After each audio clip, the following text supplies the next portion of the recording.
นี้เขานี่นกกินวัดเลยนกกินเลยปลามันกินมีตึงอยู่เขาหน้าคอย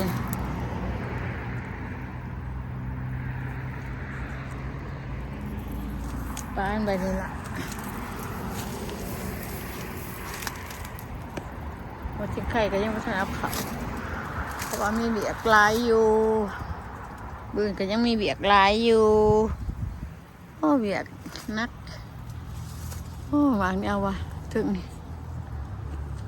เบ้ออีพี่ซองพี่น้องอีพี่ซองก็คือเก็บมังคะ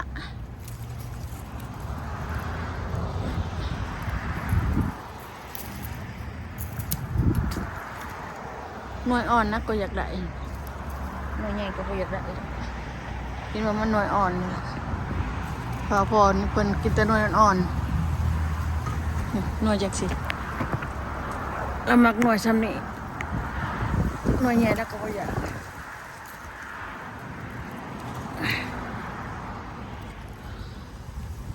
นี่แล้วมักหน่วยซ้ำในตู้นึงหน่วยใหญ่แล้วบ่อยากแล้วแล้วก็กินได้หน่วยใหญ่ได้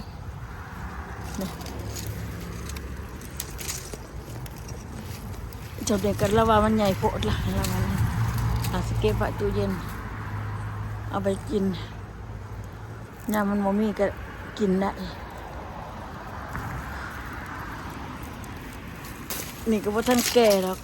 น่าว่ามันแก่ได้จ้ะบ่ทันมีในใช่ปะ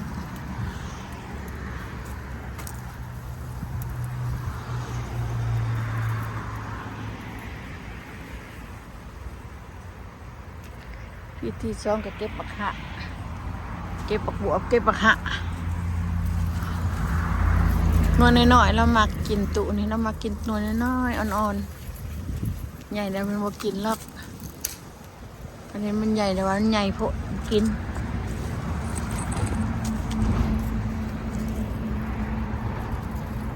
เอาก่อนบักบวบนะนักเรียนกันยังเอาไปต้มใส่ปลาต้มใส่ปลากระแซบย่างปลาตัวหนึ่งสิต้มกินได้ก็บ่จักลืมบอกพ่อเพิ่นเอาออกต้มกินหัวใจบวบอ่อนแซ่บอยู่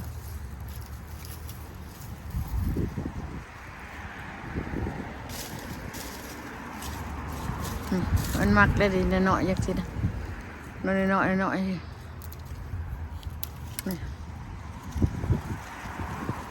มักน้อยๆมันใหญ่ดิเพิ่นบ่มักละตุนี่เลือกกินตัวไปซื้อในตลาดเพิ่นน่ะกินได้ตอนนั้นยังไม่ได้ปลูกนะเว้ยน้อยๆได้กินหมดสิต้มปลาก็จักหลักต้มเจ้าบวบอ่อน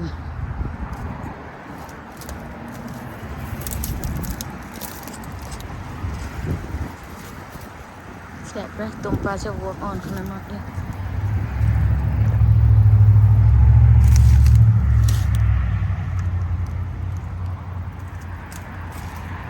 จะเอาบวบหน่อยนี่ก็บวบอ่อนโอ้ยทำไมตักตาแล้วเนาะพี่น้องเนาะบักดูนี่มันอยู่ไกลๆมันไม่เห็นเลยนี่มันแก่ด่ะมันจะเห็นได้เนี่ยหน่วยนี่สิเอาหน่วยนี่เนี่ยนี่ดิต้นเต้นอย่างนี้เนี่ยสิเอาเพื่อน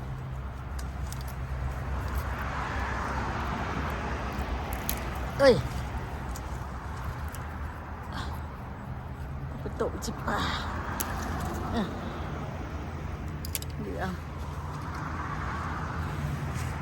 มันแก่ร้ายยังเอาตัวข่อยล่ะแก่ร้ายถ่ายได้บ่าเป็นว่าอยู่ทึ่งเป็นอยู่ทึ่งอ่อนทึ่งแก่นะสำล้านอยู่มืออื่นยันได้ขืนเอาบักน้อยอ่อนมานี่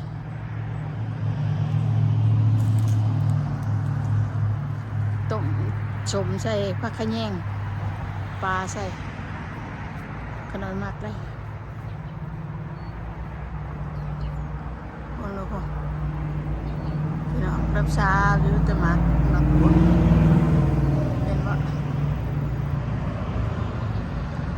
ต้มสมแซ่บใส่ ปลาดุกปลาคอแซ่บเอาผักขะแยงใส่เนาะพี่น้องว่าแซ่บบอกให้ด้วยนะขนาดมักตบแบบนั้นได้พริกกับพริกจีบพริกดิบตำแจ่วสมกินกับต้มปลาโอ้พี่น้องเห็นว่าร้ายแท้ได้ว่ามันแก่ขนาดว่าได้ขึ้นไปได้ขึ้นช่องซ้ำเถื่อวะไปมันแก่หักหมดเลยอย่ามันหน่อยได้พี่น้องเอ้ยมันแก่ที่เป็น30คนเลยนี่คันอยู่บ้านเขาก็บอกว่าถ้าแก่ละอันนี้ก็ได้นี่ช่องหน่วยนี่ช่องหน่วยอยู่นี่เขาก็เอาละรุ่นนั้นก็เอาขนาดว่ามากละรุ่นนั้นมากดุนอ้อเอาสิดุนหน่อยอ้อนี่แสบมักบวบเลย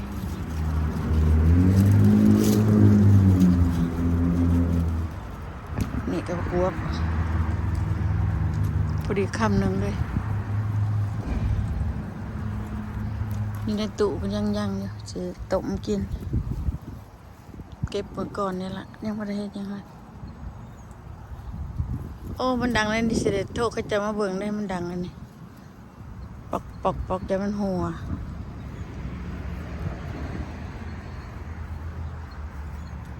โทรให้พวกหิดพวกนี้มาเบิ่งวันเช้าเขาก็มาเบิ่ง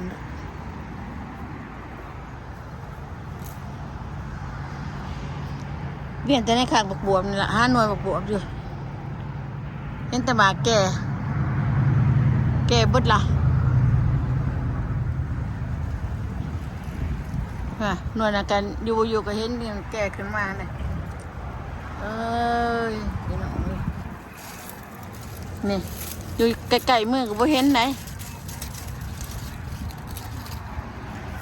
แก่คักแก่แน่ยังวันนี้หาวตัวนี้หน่วยตัวหัวปีคอนเบิดละเอาก็ได้เก็บเพิ่นหรอกป้าแบบมันเกิดเองมันอยู่นี่แหละร้ายเพราะกินตู่ข่อยน้ำมันยังมีอยู่แล้วนี่เบี้ยมัน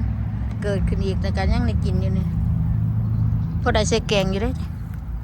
ท่านี้ก็เกิดนี่เห็นบ่พอเพิ่นมาตัดหญ้า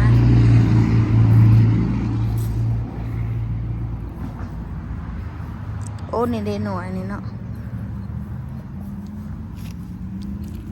เหี่ยววะดิเครือขาตายแล้วตบกระแฉบอยู่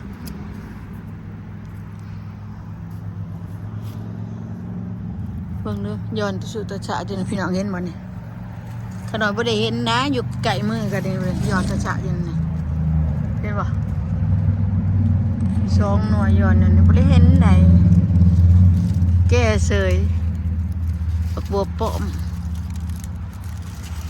มันมีแต่เท่านั้นอีกแล้วนี่สิหน่วยหนึ่ง2 หน่วย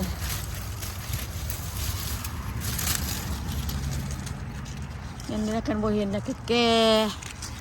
คันอยู่บ้านเฮากับว่าพ่อแยกกินละอยู่แต่พ่อก็กินละอันนี้พวกเบิ่งเนาะตั้งแต่มีหมากอ่อนหลายเขาบ่ได้เก็บ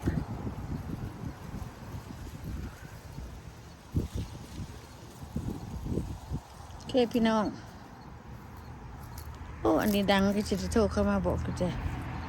จิตจัดบางต้นกระถินข่อย